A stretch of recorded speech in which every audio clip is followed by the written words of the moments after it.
Hello and welcome to Broad Radio. I'm Jo Stanley and my co-host today is the delightful Myf Warhurst. Hi, Myf. Oh, hello. I'm so excited to be here, Jo. It's just brilliant.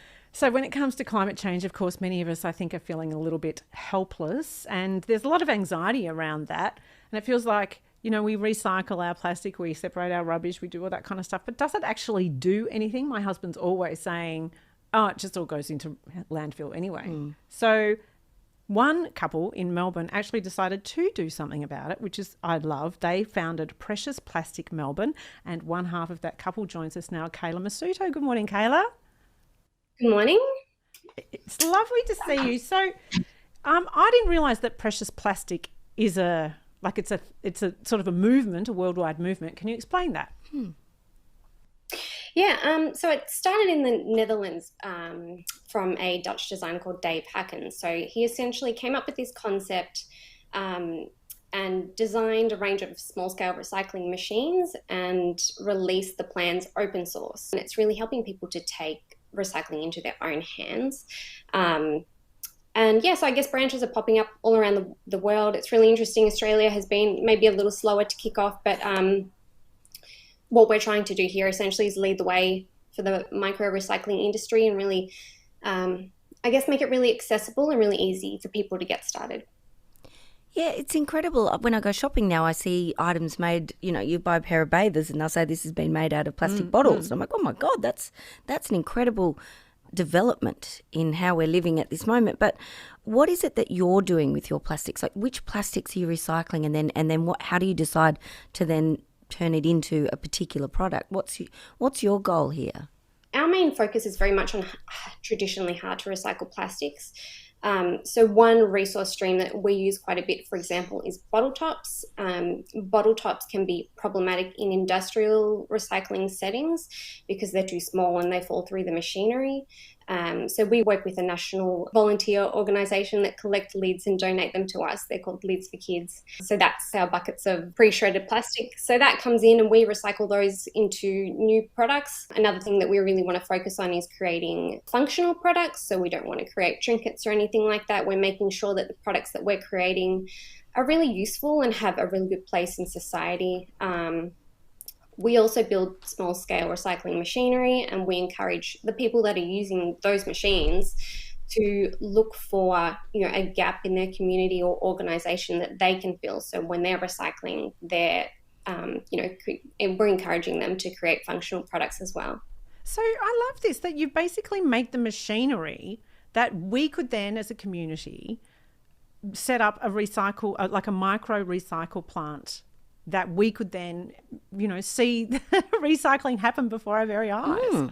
That's, I guess, the whole concept is just making it really accessible. So we started with these open source machines, and we've gone on to develop our own machinery. So we've made, almost started from scratch a little bit, made a lot of improvements, and we're working to Australian safety standards as well, because that was something that was really important, because we tend to work with a lot of schools and community groups. So we want to make sure that the machines are safe, that they're really, really easy to use, and they're quite portable as well. So just making it affordable and accessible.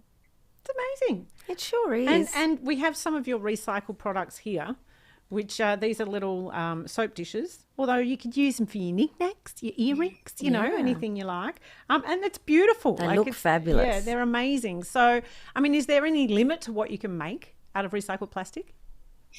Yeah, so I guess it depends on what machinery you have and what size of product you want to produce. So for a very small machine, you want to look at making smaller products. If you're looking to produce bigger products, you need to move up to a slightly bigger machine that has a bigger shot size. So actually I have a little comb here, and that's one that people make off our smaller machine. So cute.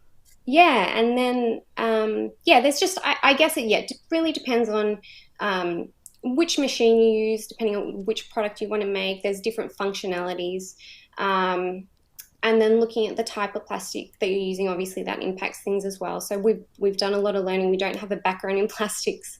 So we've done a lot of learning about the type of polymers. That's, the little symbol recycling CDCs. So we tend to work a lot with number 2s and number 4s. That's HDPE and LDPE because they're quite safe to work with, and they're a bit simpler to work with. They're less problematic than some other plastics. Keeping that material stream clean, essentially. So we're only working with a single type of polymer. We're not putting any additives or virgin plastics or we're not mixing it and just mushing it all together and then adding additives to bind it all together. So when it comes out the other side, it's still a high quality material which can be recycled again at end of life.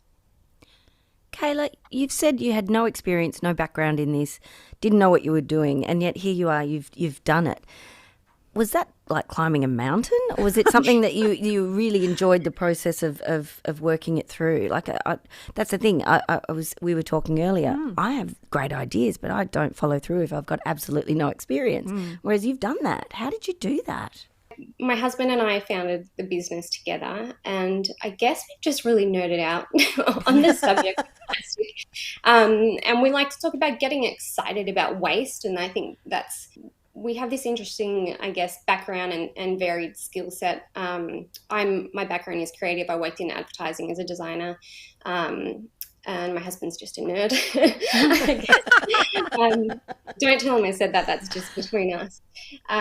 It's this interesting mix of being very technical but very creative at the same time, and I guess this is that gap that we're trying to fill. I guess it's more bespoke and it's quite creative and just helping the community, helping small and medium businesses and schools to take their own waste and turn it into something functional. So really just encouraging people to return plastic waste to the material cycle and turn it into new products. I love it because you're giving us a sense of empowerment. You know, we all kind of feel a little passive in this whole notion about recycling because you think it's got to be a big, industrial kind of process, but you're saying no, that we all have the power to do a little thing, and obviously all the little actions add up to make a difference. So it's just amazing, Kayla. I really am inspired by what you're doing. Thank you. And my husband has a PhD in polymer chemistry. And I think you need to tell him to lift his game. He has never worked a day in his life as an engineer with that particular degree. He finished his PhD and became a filmmaker. So I feel like I need to tell him to engage with the plastic side of his life. Yeah, hook us up. Yeah, sure. I'm not sure he would remember anything. You can teach him a thing or two. I really love it. Kayla, thank you so much. And do check out Precious Plastic Melbourne because you might find yourself, at the very least, you can pick up some lovely plastic recycled little things. There's combs and knickknacks and all lovely things there, but also you can work out how to recycle your own. Gosh, there are some good people in the world, aren't there? Like, that's the one thing I'm gleaning from today. I know. Well, what I have learned is that there are people out there who go, I'm going to do something, and then they do it. Yeah, I know, and I feel ashamed.